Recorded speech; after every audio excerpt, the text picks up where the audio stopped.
the crude text messages that could have been a key piece of evidence for the prosecution in a case of a Florida college student accused of killing her newborn in a college bathroom will not make it in front of the jury. This is a major win for Brianna Moore as she faces aggravated manslaughter and child neglect charges. So we're going to dig into the judge's decision as well as other potentially damning evidence that will be part of her upcoming trial. But we're also going to let you know what the defense may be doing. As Brianna Moore was wrapping up her freshman year at the University of Tampa, the then 19-year-old's life changed forever. She gave birth to a baby girl in the bathroom of her dorm suite, but she has long contended that she didn't have any idea that she was pregnant. Now, before you stop right here and say, how's that even possible? There is science to this, okay? There is potentially a defense here. But not long after being born, this baby, which Moore later named Amara, was dead. How long the child lived, how she died, that is central to a criminal case that Hillsborough County prosecutors brought against Moore. Today, my office has charged Brianna Moore with aggravated manslaughter of a child after authorities found her newborn baby girl in a trash can outside of her dorm at the University of Tampa at the end of April of this year. I've been a prosecutor for more than 20 years in my own hometown. I've gone after murderers. I've prosecuted international drug traffickers, the absolute worst of the worst. And this is a case that I struggled with. This is a case that has kept me up at night. It's both difficult and nuanced, and I did not take this decision lightly. This case has kept me up so many nights, remembering back to when I went out on the scene that Sunday evening back in late April. And I saw a bag sitting outside of a dumpster, outside of a dorm that I knew contained the remains of that newborn baby girl. So this case rocked the Tampa area. It made headlines around the country. You have these horrific details that were revealed in police reports and other investigative materials that are really kind of hard to grasp, but it is important from a legal context, okay? So let's go through it a little bit more. So according to police on Saturday, April 27, 2024, Moore woke up alone in her dorm room with stomach pains. Her roommate wasn't there, and she told investigators she went to the bathroom and was shocked to find that she was in labor. Now, Moore admitted to police in recorded interviews that she sat with the baby for a while in that bathroom, eventually took a shower, fell asleep for around an hour, and she told Tampa police that she believed that her baby had died not long after it was born. She says she was shocked, that she was panicked, that she ended up putting the dead child in a trash can. She didn't go to the hospital, she didn't call 911, she didn't tell anybody. Now here's the thing. That bathroom was shared by 2 dorm rooms, and one of the girls who lived next door went into the bathroom and reportedly saw blood everywhere, and she told them that she wasn't pregnant. So police leave without discovering the baby. Here's what happens. The other roommates were all in this group chat together trying to figure out what was going on with Moore, who they told police they weren't close with. And all 3 said that they heard a baby cry early Saturday morning, but had thought maybe they were dreaming or that it had come from a video. Now, police claim that it wasn't until Sunday, so the next day, that Moore's roommate realized something was very wrong. According to charging documents, quote, Witness 1 was with a friend, Witness 4, inside the dorm room to gather some items for Witness 1. While inside the room, Witness 1 and Witness 4 saw a bloody towel inside the suspect's trash can. Using a styrofoam container, Witness 4 touched the towel and felt something firm inside. Believing this was possibly a baby, Witness 4 picked up the trash bag from the can, walked outside with Witness 1, and alerted campus safety. Witness 1 and Witness 4 were joined by Witness 2 before campus safety arrived. Campus safety opened the towel in the presence of Witness 4 and found a deceased infant. And here's what the medical examiner revealed. During the autopsy, it was discovered that the infant had sustained multiple fractured ribs along the spine and evidence of petechial hemorrhaging in the lungs. Dr. McCormick determined that the cause of death was asphyxia due to compression of the torso with rib fractures and the manner of death as homicide. Now again, before you think that's the end of the story, we got to talk about what's happening here. We got to talk about the defense. We got to talk about this ruling. So, The district attorney filed 4 charges against Moore: child neglect with great bodily harm, unlawful hold or storage of a human body in unapproved conditions, failure to report death to medical examiner or law enforcement, intent to conceal, and aggravated manslaughter of a child. Now, Moore, who was originally from Mississippi, she was allowed to return home after police had questioned her, but then 6 months later, after this investigation, when the criminal charges were filed, she was extradited from Mississippi back to Florida. Okay, now she's facing this.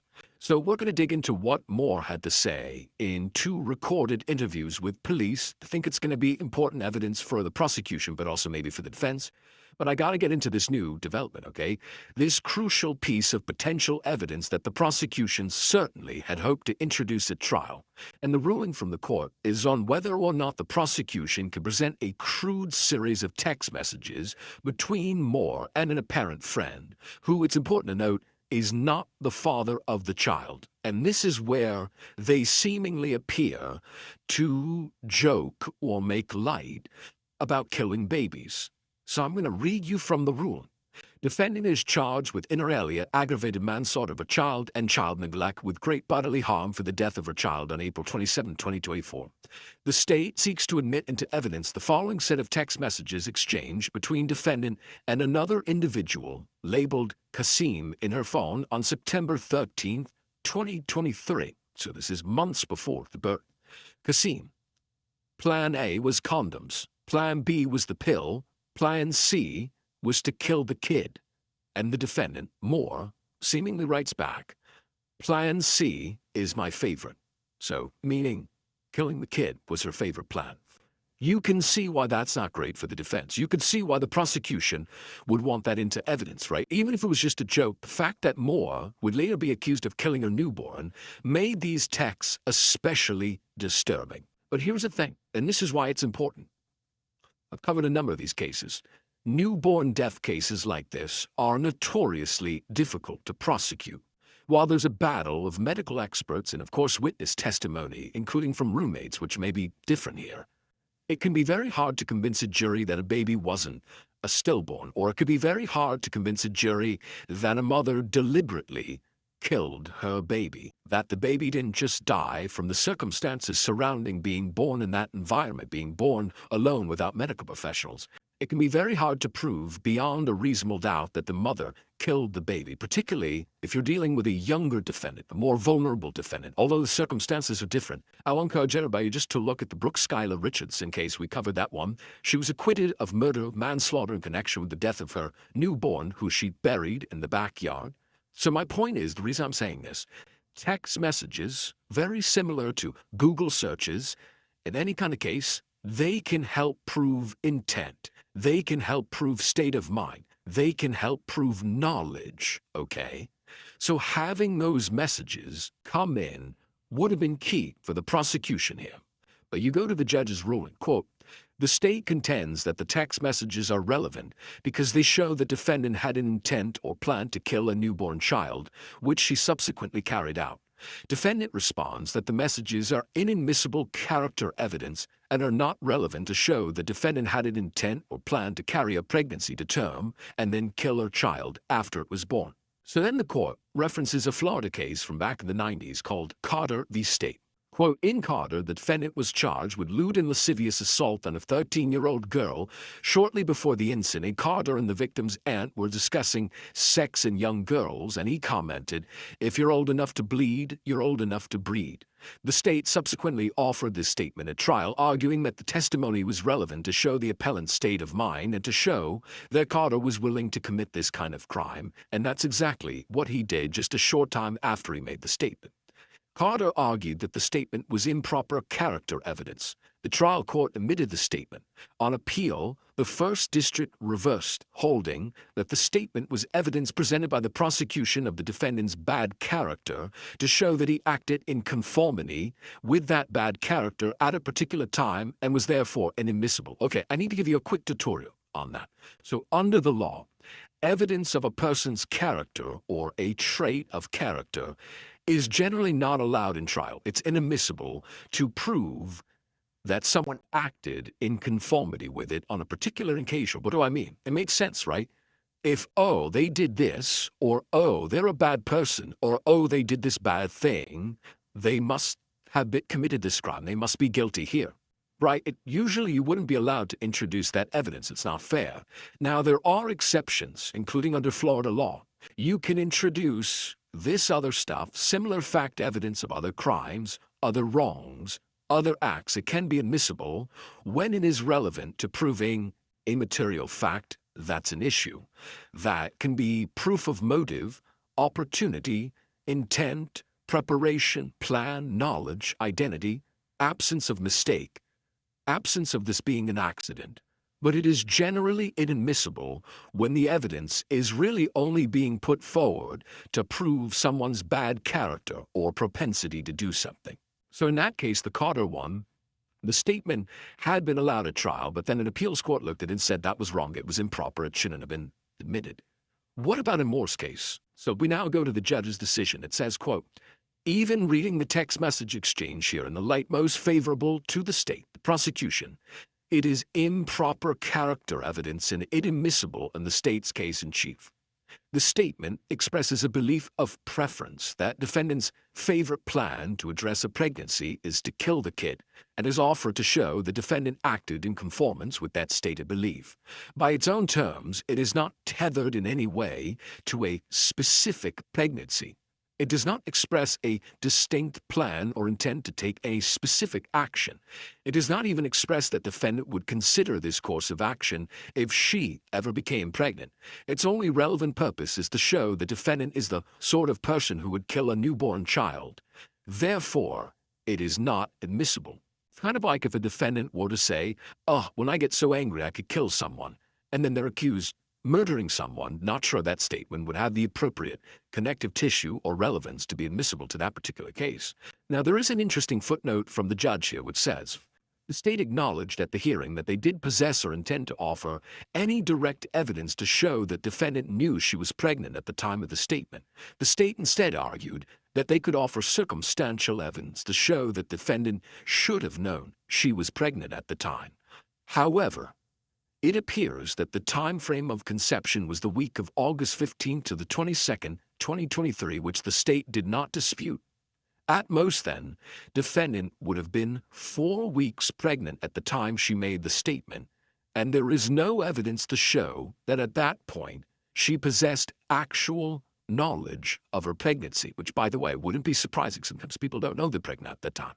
Quote, the state attempts to distinguish Carter, that case I mentioned before, by arguing that the reason for admission in this case is different.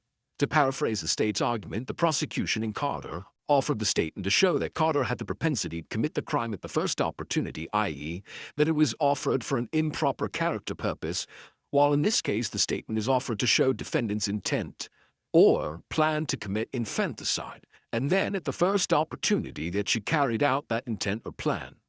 But the statement cannot bear the weight the state gives it. It does not express an intent to take an action or a plan to take an action. It expresses a belief or preference in general and is offered to show that defendant acted in conformance with that belief 7 months later. That is exactly what Carter and Section 90.404 Florida statutes forbids. That section is the one that I was reading to you before or referencing before. So the judge ruled that the jury will not see that text exchange. However, the jury could potentially see it if a witness opens the door, meaning there's a witness that takes the stand and then they can be questioned or potentially cross-examined about it. Quote, court leaves open the possibility that defendant could open the door to such evidence during her case in chief. So meaning if the defense decides to do something, it could be free rein. Should the state seek to question any defense witness about these text messages or offer them into evidence in the rebuttal case, the state must seek permission from the court prior to doing so, and outside the presence of the jury, both parties will be given the opportunity to raise any appropriate arguments or objections at that time. So it is possible that there is a chance these text messages could be heard by the jury, but as of right now, they're not going to be. And that's a blow to the prosecution. Now, let me just talk about this real quick. So, Moore's trial has been delayed several times. The court docket doesn't show a new trial date has been set. There's an article in the Tampa Bay Times that says the lawyers told the judge that they need more time to speak to experts and parse through the evidence, and according to the docket, they're due back in court in May for a status review. Now, that makes sense, okay? That makes sense since this case could very well be now a battle of experts, battle of forensic experts that may dispute the cause of the injuries, right? So is it harm inflicted by the mother on this baby, or were the injuries sustained by the baby from the actual childbirth, right? You have a mother giving birth on her own. Is that how the ribs were fractured? That, I think, is going to be a matter of dispute amongst experts. Also, talking experts, you might have mental health professionals talking about what Moore knew or should have known. What did she perceive? Trauma. How is it someone could not have known they were pregnant, right? Well, this is a thing called a cryptic pregnancy. You enter kind of a disassociative state. So this is a case where the defense would argue that there were mistakes by Moore that were driven by psychological stress, that the death was merely an accident and not the result of neglect or willful or deliberate harm. You're already seeing this in some of the pretrial filings and arguments. The defense wants to assert these kinds of witnesses and experts in testimony. And it brings us to another question. So what evidence can the prosecution use in their case against Moore? Well, there is one critical piece of evidence that I want to talk about, and that is Moore's own apparent statements to police after the baby's body was found. Her interviews with law enforcement, and they were audio recorded. Can you tell me about the baby? The baby? Listen, you're very smart. I know this. You're a biology person, okay? So you know all that, and you know about DNA, and you know all those things, okay? We have a very young baby right now, right outside your room. You had quite the ordeal, it sounds like yesterday morning in the bathroom for a few hours, okay? Listen, we're not judging at all on this, okay? People can get in over their heads sometimes. They're not sure what to do, okay? Okay. But let's just be honest, okay? Basically, first of all, I did not even know that I was pregnant. Okay. And then I just woke up not feeling good yesterday morning. So I went to the bathroom, I was puking, whatever, and then, yeah. But after like a few seconds, it was dead. How long did the baby cry for? Because I know all the roommates and suite mates all heard the baby crying. How long? I would say like 5 seconds maybe. 5 seconds of crying? Something around that ish. Okay. Did you take the baby back to bed for you for a short time period? I just stayed in the bathroom. You just stayed in the bathroom? Mm-hmm. So Moore seemingly admitted to the detectives that she hadn't had her period in around a year, but says, she attributed that to the fact that she had stopped using a birth control patch. You went to the bathroom and obviously had a baby. Mm-hmm. Did you deliver the placenta as well? Yes. Okay, you're sure about that? I'm pretty sure. Pretty sure? Something else after the baby came out? Yeah. And something, pretty good amount of something? Yeah. Okay, it's important for your health on that. Mm-hmm. Oh, yeah, okay. Okay. I am worried about you a little bit, okay? So you had the baby cried for how long do you think? Just a few seconds, not long at all. Not long at all? Mm-mm. So the baby cried for a short time period. Mm-hmm. And you sure it wasn't any, now here's the thing, the medical examiner is going to be able to tell a lot of things. Mm-hmm. Your honesty right now is very, very important, okay? Okay, so I took a shower. Well, I sat in the shower. I didn't really like wash anything. But I just sat in the shower. Shower on or off? On. Okay. And then, I think I got out and I sat there for a little bit.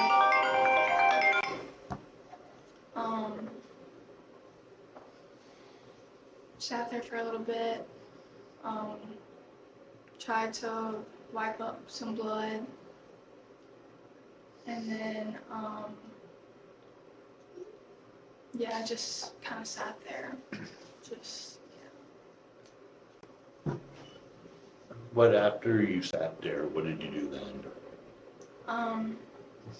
Well, it wasn't moving, So I felt for a heartbeat, and I didn't feel one, Where did you feel? like right here. Okay, on the chest? Yeah, and then it wasn't moving, and I got scared, and yeah. Yeah, okay. What did you do after that? I sat the towel on the floor in my room, and I went to sleep because I was tired and I hadn't slept well, obviously. I took a nap, and then when I got up, I just completely did not know what to do. Now, Moore later did a second interview a few days later with detectives in a squad car where she was read her Miranda rights and agreed to speak with the officers. Do you know who the father? Have you done any calculations of when you think you would have been pregnant? I've done some light ones. Yeah, I was and gonna I think ask, it would have been. what would be your opinion? I'm not an expert, okay? Yeah. When I Google, I find 280 days. Do you know when that would be around? That would have been in July. July. Yeah. So 280 days ago today would have been July 24th. Add a couple days to it. You're talking about possibly late July. Mm-hmm. The baby was pretty much full term. I'm not saying it wasn't a week early or 10 days early, but full term, okay? So it certainly wasn't a month or two early. So it would have been, when did you get to Florida? In August. In So August. it would have to be at home. Did anybody have a goodbye? A what? A goodbye? Did you have a boyfriend up there that you said goodbye to or anything before coming down here? No, I feel like, hold on, I'm trying to think, I'm sorry. I feel like, is there any way I could look at my phone for this? Yeah. We'll give you your phone back, yeah. But it would have been July. How scared were you in the bathroom after you delivered? I was terrified. So I know you delivered. The baby cried, and then did you pretty much immediately grab up the baby to make sure that roommates weren't hearing what was going on? Because I know you were trying to be fairly private during all this. Yeah, I held it after. I mean, it laid there for a few seconds and then I held it. And you held it. I'm sorry, I've just been told not to answer any of these questions. About who, your dad? Mm-hmm. Okay. When we talked the other day, you described kind of holding the baby, clutching it kind of to your breast, chest area, and the baby's face was towards you. Was the baby still trying to cry a little bit, and you're just trying to keep things a little on the quiet side? I'm not sure. You're just not sure. I'm sorry, I'm just not sure. I'm not sure. I don't know that not sure is going to answer some of the questions that people are going to want answered. Yeah. You're 19, I understand you were terrified. So you're in the bathroom, you birth the baby cried. How long do you think you held the baby there? I'm not sure. Is this just gonna be asking me about like holding the baby, like this interview?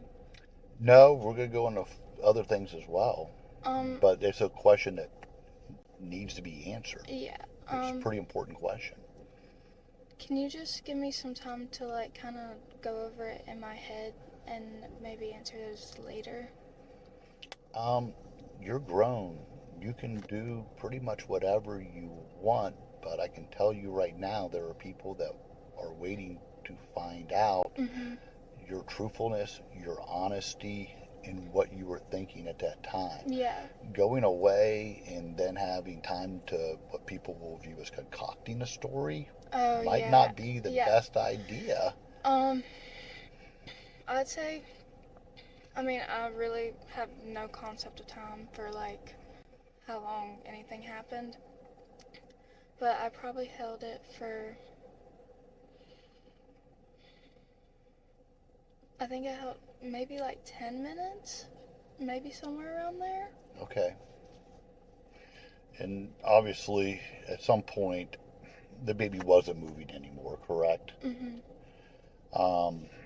then that's when you laid the baby on the towel, correct? And you cleaned yourself up some, cleaned baby up some, and you ended up taking a nap, and then reassessing the baby, and then determining, no, baby's, and probably were in full panic mode, is my guess at this point. And you don't seem like a very run around crazy panic person. I'm guessing you internalize a lot of things and kind of think through them the best you can. I mean, I think, I'm not a running around panicky kind of person. I just Kind of have the science mind where you try to figure out how to work the problem, so to say. honestly, a lot of things I do when I get panic, I just kind of try and put it out of my mind, or I overthink it way too much. Okay. Were you trying to silence the crying so roommates didn't hear it? Because all 3 roommates or suite mates heard a baby cry. They I just put it. didn't recognize it at the time because it didn't make sense to them. You know what I mean? But then, of course, as they saw everything, it started making sense to them on that. I mean, I just kind of put its head like right here-ish, and it stopped. Okay. Stop crying. Okay. It's pretty remarkable, one, that you self-delivered, but 2, that you were able to self-deliver in that amount of time. I know. That's generally somebody who's had several children. Once I realized it was happening, I went to the bathroom, and I was hurting so bad I couldn't move, and literally once I got like the courage to like order an Uber, call an ambulance, it came. It was coming. It was coming. Can I Yeah. understand on that? You were gonna order an Uber or call an ambulance? Yeah. You had your phone with you in the bathroom? Yeah, I literally had the app pulled up, and then as I was typing it in, I was like, I can't. I know This it's is gonna be a time. Can I ask? Because I know that the people are gonna ask. Okay. So you were gonna call, but then it came. Obviously, that's probably you can't dial the phone while it's happening, right? Yeah. After it comes out, and after you've held or the baby or set it down, why didn't you grab your phone and call then? I mean, I think I was just scared at that point. I don't know. I was just panicking. Okay. We appreciate your honesty. Obviously you've been very cooperative and you've been very helpful. You know what I mean? This is a very traumatic experience for you. Okay. I don't think that you're a bad person. You know what I mean? I don't think that you've done anything crazy. But at the end of the day, I want you to think truly down to your actions and everything that happened, and if you feel that there's something that we don't know, you know what I mean, or something that you haven't been forthcoming about, you know what I mean, it's imperative and it's very important that you tell us that. This okay? is going to be looked at by us. A lot of people The are going to look at state this. attorney's office is going to look at this. I'm guessing you saw it was in the papers, correct? It made the news that a baby was found on campus. Okay. Now they don't have the whole story. That's for sure. But What they about know my name? Is that in? No, not right now. It's not. Okay. Now, at some point, these things all become record. Yeah. Okay, they do become record at some point. But there's lots of people looking at this and trying to figure things out. There's going to be a lot of people that are going to have a lot of sympathy for a 19-year-old in a scary situation, okay? But a lot of those people want very truthful answers of how things happen. Yeah. So again, this could be a key piece of evidence that will be battled both by the prosecution and the defense. The lawyers are due back in court in May to give the judge an update on where their preparation stands. A lot on the line here, by the way. According to the Tampa Bay Times, the aggravated manslaughter charge carries a 30-year maximum prison sentence. The other charges, right, child neglect, unlawfully holding or removing human remains, failure to report a death, that could be up to 25 years in prison. Now, it does become a question, would they be stacked one on top of the other, right? Consecutive sentences, concurrent, all at the same time? Interesting to think about.